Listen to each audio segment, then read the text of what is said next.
che tira così studenti. Urrà! 一緒にトイレ行こう、一緒にご飯食べよう。In Italia esistono?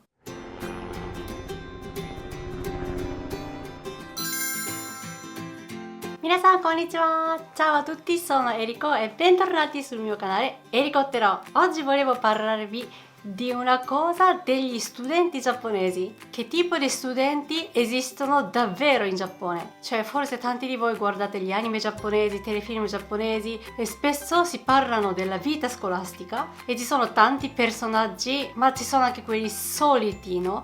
Per esempio Rukawa di Slam Dunk, lui è molto cool, non parla quasi mai, sta sempre zitto, però siccome lui è bravo a giocare basketball ha tante fan femmine che tutti dicono che questo fenomeno non direi che è una bugia, forse esiste davvero, ma ovviamente è un po' esagerato, no? Addirittura esistono queste parole tipo yandere, tsundere, cioè questi nomi che indicano proprio il tipo di personaggio nel mondo di anime o fumetti. Quindi se guardate di solito queste cose, immaginate che nelle scuole giapponesi esistono davvero questo tipo di studente. Quindi oggi volevo raccontarvi della mia vera esperienza e che tipo di studenti c'erano nelle mie scuole. Restate con me!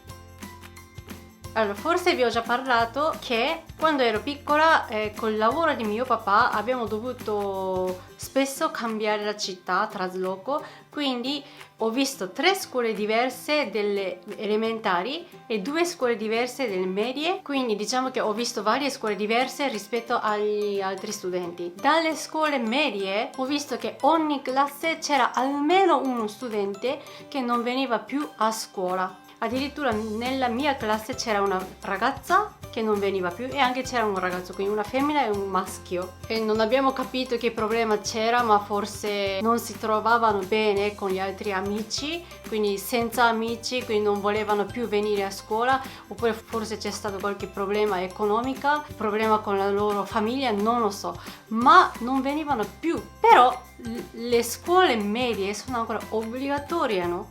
Quindi non so come in Italia, se c'è uno studente che non viene più a scuola cosa succede? Ma in Giappone si dice che è obbligatoria, ma ci sono questi studenti che non vengono a scuola, rimangono a casa un po' come shikikomori, oppure stanno sempre con i loro amici che non vanno a scuola. Quindi c'è questo gruppo di amici che sempre, non so, vanno a giocare a game center, o vanno sempre nella stessa quartiera della città a fumare o non so fare cose loro. Forse gli insegnanti andavano qualche volta a controllare o andare fino a casa loro a parlare con i suoi genitori, però se uno studente non vuole venire non veniva a scuola, mai.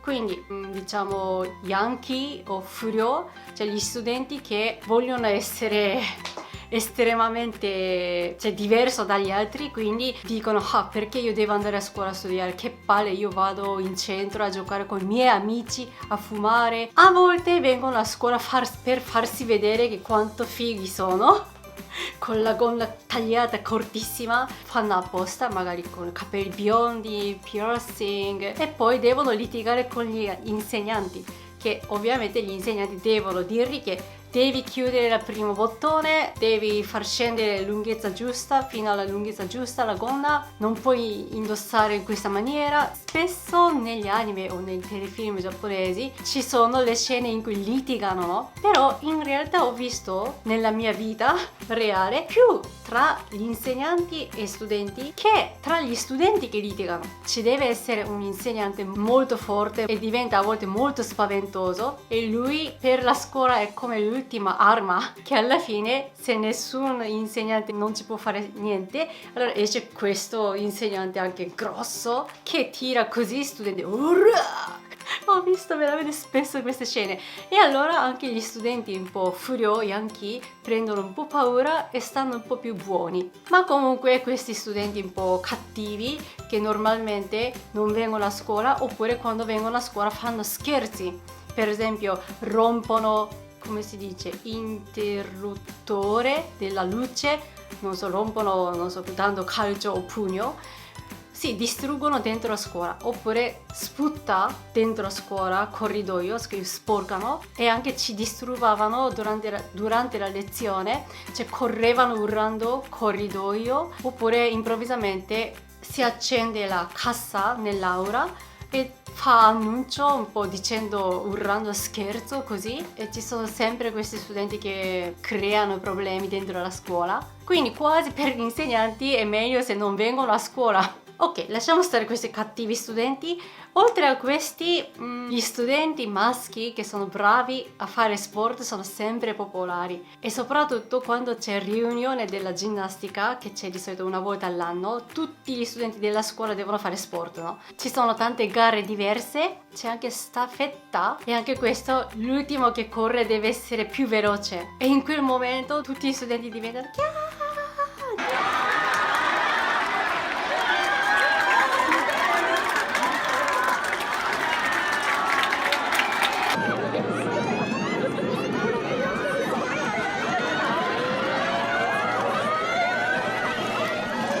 Poi ci sono gli studenti che invece rispettano sempre alle regole, non indossano mai la divisa in maniera sbagliata, sempre la gonna lunga, sempre il primo bottone chiuso, e poi tranquilli, e seguono la lezione sempre, vengono sempre a scuola. Però questo tipo di studenti non è detto che sono sempre intelligenti, ma in realtà quelli più intelligenti e quelli un po' più fighi, kakkoi, a volte sono molto di moda, come fashion influencer nella scuola, che però anche sono molto intelligenti. Poi come carattere ci sono delle ragazze che si comportano in maniera sempre kawaii, ma molto molto kawaii. Questo tipo di ragazza si chiama burikko. Spesso gli altri dicono lei non è così, in realtà solo sta facendo finta di essere carina. Ishoni toire ko, ishoni go hanne